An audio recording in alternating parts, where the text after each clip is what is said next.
So today I thought I'd share one of the albums I played on as it just came out yesterday. I'm going to be talking about the songs, how they were recorded, how they were written, maybe some behind the scenes on how they were created as well. And if you're new to the channel, welcome. My name is Jazz and I'm a bass player from the UK and also founder of the bassmastermind.com.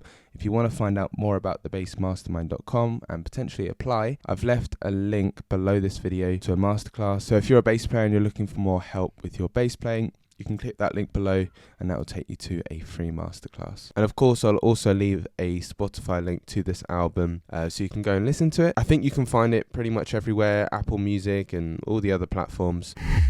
So this was an album that I recorded with Tom Walters, who's the sax player, and it was recorded during the 2020 lockdown, and we were sending files back and forth, and it kept me busy during lockdown. So it kind of brings me back to those times when I listen back to these songs, because obviously I haven't really heard it in a while, really, since I kind of recorded it and heard the final mix, and then I've forgotten about it for a few months. It's kind of nice today to kind of go back and listen to them. So we'll be kind of listening to them together because I haven't heard it in a while. As we're all quite busy musicians, Tom and I thought it was kind of a cool opportunity to just put some tunes together, as we were actually meant to be going on tour that year. And then obviously it got cancelled because of COVID. But yeah, we were keen to write some songs together, and this is kind of what came out of that. I think one of them's a cover and then the rest are originals. I think most of them were kind of co-written, and you know how it is in a band, you all kind of like write your own parts essentially. I can tell you how some of them started, like for example, Miller Time is obviously based around Marcus Miller. I was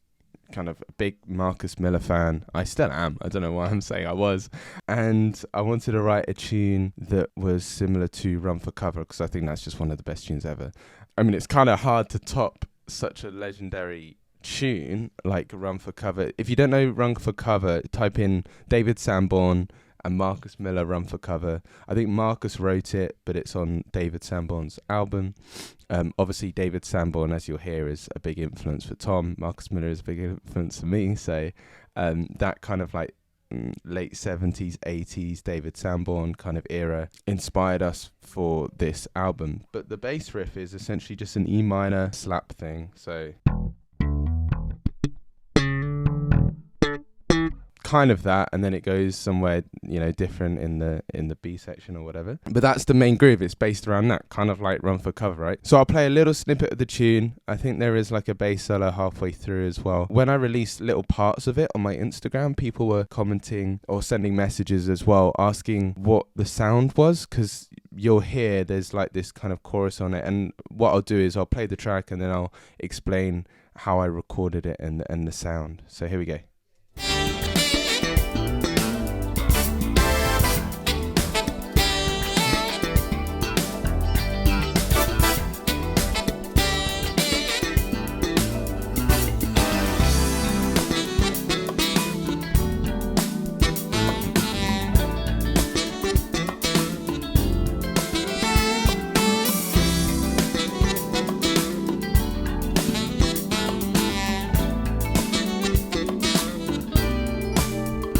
Oh, and then that's the classic Marcus bit. Well,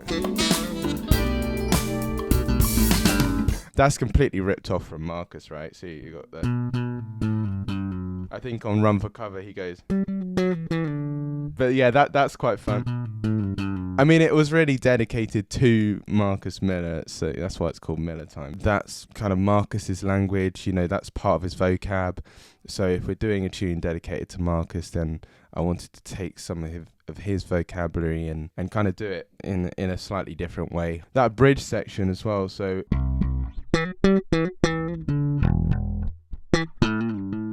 it's kind of very Marcus Miller vibe where like you're playing the bass part and the melody part.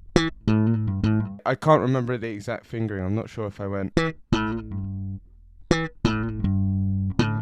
I can't remember exactly how I did it, and then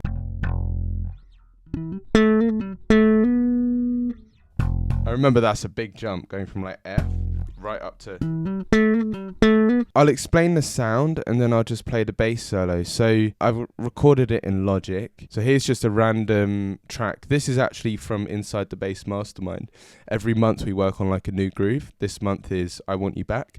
I called it She Wants You Back just because of, you know, all the laws around, copyright and whatever. So we come up with a fun title, and there's like monthly kind of competitions. So everyone like submits a video, and then I give feedback on their video. It's split into 4 different levels. So there's like a basic version of I Want You Back right up to kind of the original, because the original is quite difficult, right? So this project is for that, but just to show you kind of the sound I was going for, I just kind of quickly went on the EQ here, and I was thinking like, what was I doing in the EQ? Because my bass, I was playing on my jazz bass, and everything was flat. It was set active. I got it passive now because I can't find any batteries. So yeah, it's set passive right now, but I had it as an active jazz bass. Obviously, it's got a maple neck, so it's got that real bright, slappy tone. And yeah, I think the EQ wise, what I did, I'd have to go and check, but I like to boost around 300 to 400 here, just a little bit. I would need to listen to the bass, how it sounds in the mix, but generally my go-to is like boost here, because then it comes through better on like laptop speakers, especially iPhone speakers, that kind of range for bass anyway. And then if I'm doing slap, 1K sounds really nice. It gets out the pop part of the slap to sound really nice. You kind of got that scoop there, and then you got another scoop here. Depending on where the kick is, I might boost 100. Just take out some low end so it doesn't sound too muddy, because I kind of want that scooped Marcus Miller tone. When I mean scooped, I mean like the EQ is kind of, you got this like hill here, like whoop. And you can do that on the bass, but I just like to record the bass straight in as the bass sounds at 12 o'clock, and then kind of mess around with it in here depending on how it sounds in the mix. And then honestly, to get the weird chorusy sound, all I did was go onto Logic, use one of their preset things, go to modulation, chorus, and that's it. And I can't remember the exact settings, but I mixed this so it wasn't too much. I wanted it to be that you could hear that there was some chorus on it, but it wasn't like too much that it's just like ugh. Yeah, that was really the sound for the bass. Yeah, so that chorus, actually, I didn't mention, was inspired by the 80s David Sanborn, I think the Voyager album. Let me see if I can get it up here. You're seeing where all my where I'm ripping off all this stuff. But yeah, this one.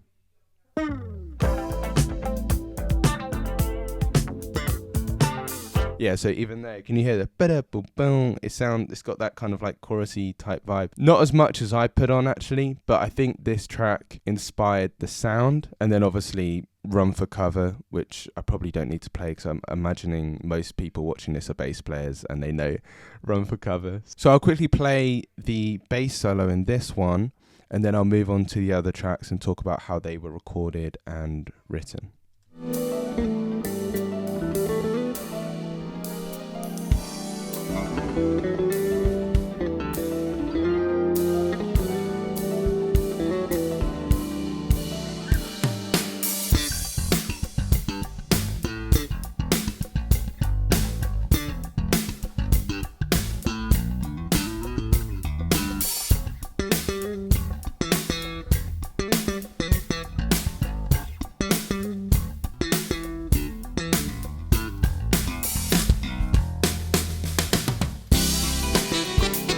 And then goes to the bridge. Yeah, so in that solo, especially this part, I remember transcribing a Marcus Miller slap solo. I think it's the one he does live. If you type in like Marcus Miller project live, I can't remember the date or whatever, but I think it's with his project, right?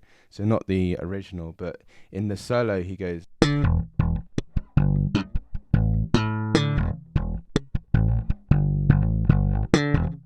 I remember just learning that lick. Also, I just realized that now I've got this like chorus sound on. I should probably get a chorus pedal. Let me know in the comments if I should get a chorus pedal or not. Or maybe I'm just going crazy. Okay, so the next one is the title track, which is Keep On Moving. And actually, I just realized when I was listening to it, I could hear the bass was slightly different to the other ones. And I realised I recorded it on my 5-string, which is over there. I play with Jack Thomas, the drummer, on here a lot, so it was kind of cool to play with Dexter on this track. Again, I say play virtually because we were just sending tracks back and forth. But this is how this one sounds.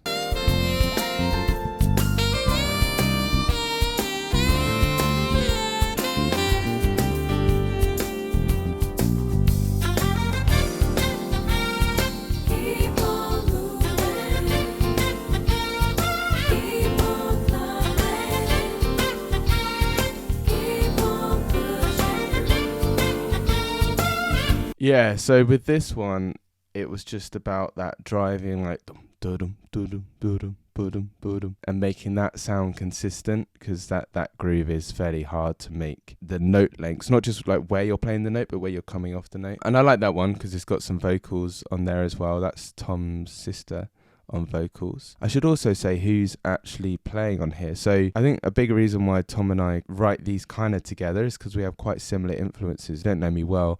I used to play saxophone, so like I have the same sax heroes as Tom, like David Sanborn being one, for example. I used to learn David Sanborn stuff all the time when I was younger, and I still do occasionally play sax. Yeah, so that's something interesting that you might not have known about me. But I think that's why, we work well together. We have the same kind of influences and the same sound in our head from the same sax people that we like. Obviously, myself on bass, and then Jack Thomas on drums, apart from that one track that we just heard, and then Cody Moss on keys. Yep, that's my brother, my younger brother. And then Molly Walters, who's Tom's sister, on vocals. And then Adam Chinnery and Marcus Prescott on guitar. I'm not sure which of them is playing on which track.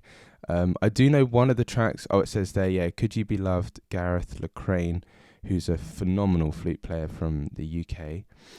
Lenny Castro, on percussion, and then Derek Nash was kind of the producer and mixing engineer. I think Derek's one of Tom's mentors, so he kind of helped out a lot as well with a lot of other stuff, so I guess he was the producer. So the next track is Could You Be Loved, and the story behind this one is that it was super random. We were at Tom's place. I think we were staying there just after the lockdown, this one. I think this was the last one to be recorded, and I think we were meant to do a live stream there. That's why we're there, or we're doing a festival or something like that, and we wanted to do a cover, but we weren't sure which song to do. I think I suggested to do this Bob Marley song.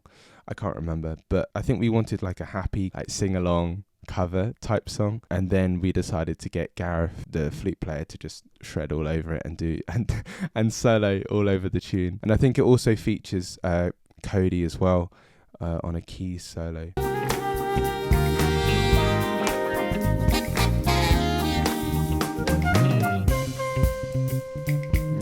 Breakdown.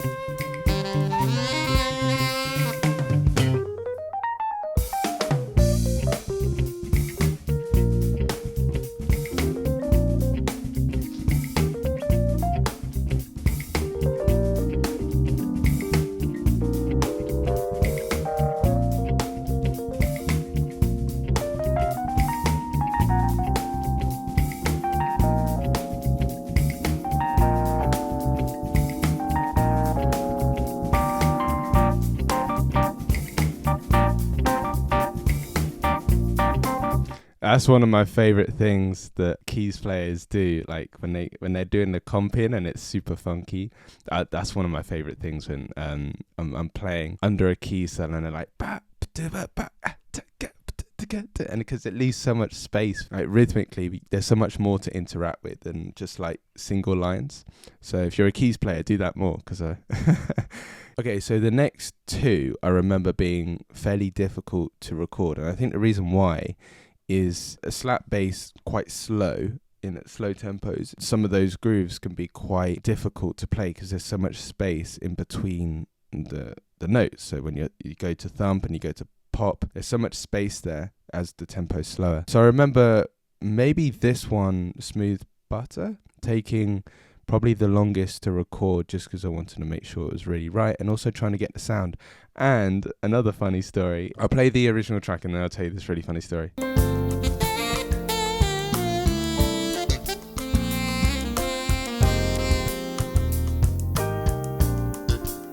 Yeah, so that's the bass line, right? I can hear it on the bass that it was actually recorded on my 5-string. It's got that more modern, a little bit thinner than a Fender sound. Like, I feel like Fender has a fatter sound when you do slap. And I think I probably played my 5 just because it's got some really low notes. Yeah, because I think it goes from like a G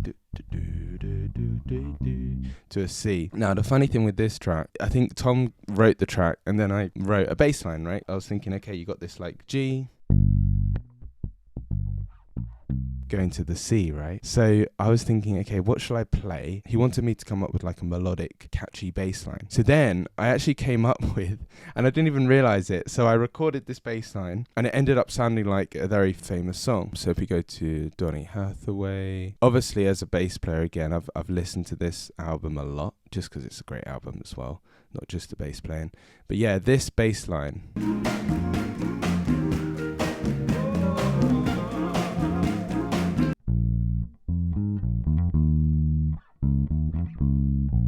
So that was the bass line for this tune. So what I ended up doing with this tune is when he sent the track over, I actually ended up writing, because it goes from like a G to a C, right?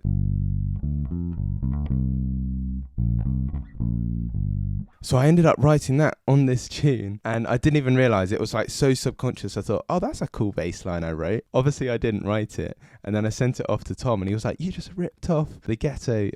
So yeah, then I realized, oh, okay. And it was somewhere, it was like maybe in the back of my head or something, subconsciously, just this weird thing where I just had no idea that I completely ripped off this song. I think it was just somewhere in the back of my head, went back to this song and was like, it's exactly the same bass line. It's so crazy how things just come out like that, especially when you're writing on all your influences. So then we came up with a different bass part that you heard on the track. And then Too Hot, which is the last one, is just kind of like a classic, very smooth, chill jazz vibe.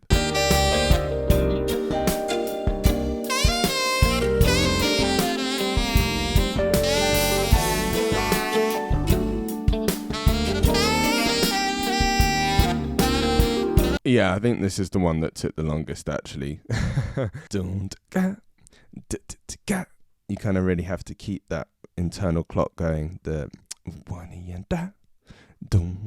because if you don't put those pops in the right place, it just sounds really messy, the groove. And if you're a bass player and you want to learn a new slap bass line, well, I actually have a video on this YouTube channel. If you click the video you see on the screen now, it will take you to a video or a slap bass tutorial where I break down Miller time, kind of note for note. I think there's also some tab and notation on the screen as well. So click on the video you see on the screen to check out this slap bass tutorial, and I'll see you there.